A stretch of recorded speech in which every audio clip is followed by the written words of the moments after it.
Welcome to The Explainer. The World Cup is the biggest sporting event on Earth, but the 2026 games will look completely different. We have never seen changes like this before. So is the 2026 World Cup in trouble? Well, many fans say yes. Players are also worried. They see massive changes coming. The games will be harder to play, and the games will be harder to watch. Let's find out why.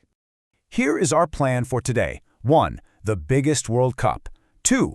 Big problems for fans. 3. New teams rising up. And 4. Football money and power. Let's start with Section 1, the biggest World Cup, a massive new scale. This event will be larger than any before it.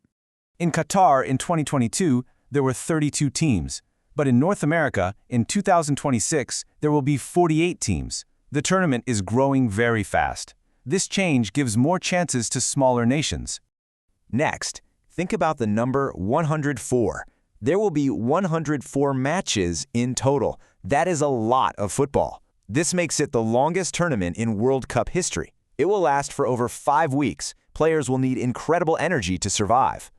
Now think about the number 3. For the very first time, 3 different countries will host the games together. These are the United States, Canada, and Mexico. They will use 16 different cities. As you can imagine, the logistics are very complex.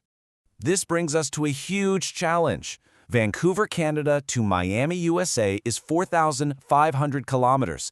Vancouver is in the far north. Miami is in the deep south. Players must fly very far. They must also cross many time zones. They will be very tired.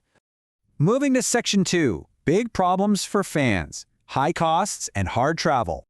The games are not just hard for players. Fans face real challenges too. Let's talk about the amount of $4,000.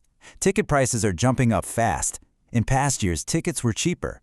For example, a final match ticket in Qatar cost about $600. Now, some fans must pay over $4,000. That cost is a massive shock.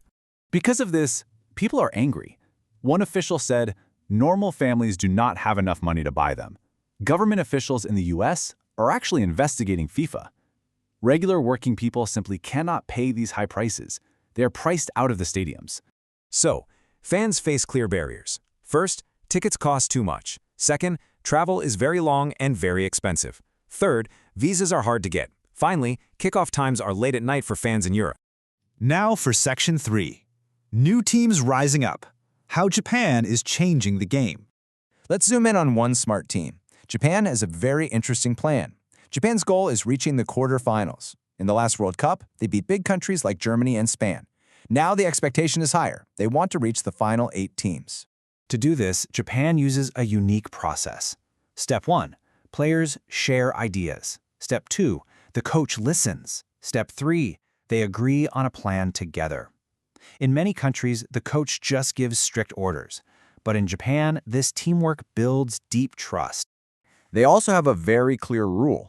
Resting bodies is more important than practice games. Japan is playing very few practice matches. The World Cup will be long and hot. The Japanese players need to save all their energy for the real games.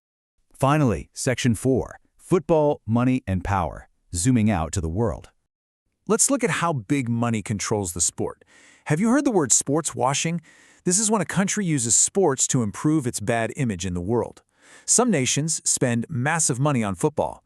They do this to make people forget their other problems. It is a very powerful tool in global politics. The World Cup is also shifting globally. Let's follow the timeline. In 2022, it was in Qatar. In 2026, it goes to North America.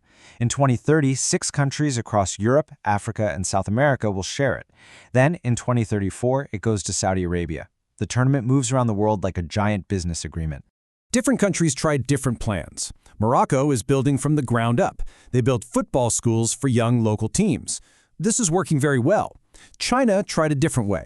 They spent big money on famous foreign players, but their plan failed. Money alone does not build a great team. So we come to a big question today. With higher costs and longer travel, who is this game really built for?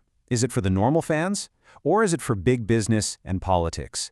Keep this in mind as you watch the next World Cup. Thank you for joining me on this explainer.